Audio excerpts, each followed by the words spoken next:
Jeeve is na Chicago agus iniu Thomas chun pizza dhéanamh. Okay, so céir bhaid tastal ná plur is go ulla salan agus gusta.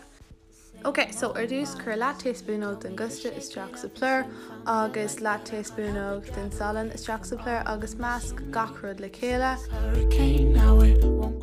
Crus spás a lear an bowla agus chur an isca agus an ulla is seo ann agus chur gachrúd le chéile a rís.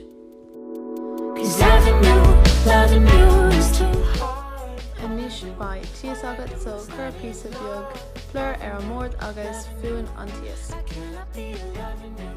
Nuair atá tú críochnathe chur píosa beag ulla is teach ag bowla eile agus chur an tíos is teach ann. Clúdaigh le tuáile greibh bloc agus chur ar le. Anis den anlan seo céir na bhaid tasóid.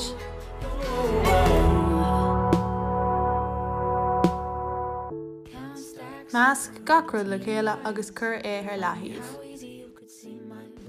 Tríis uair nó go ba de téas ag breithnií mar seo, so is féidir le é a leach chun gá pizza a dhéanamh agus is féidir le é a rolla amach chun crop an pizza a dhéanamh.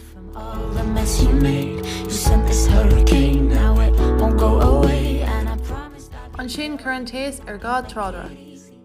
Leat an tanan amach ar an téas agus chur péród gur bhaile ar the pizza air, chur mé mozzarella pepperoni agus cáis, chuir is teach san aigéan ar feadh timpeall 10 nóméid. Nuair atá sí críochnathe gearr suas é agus bantanamhas.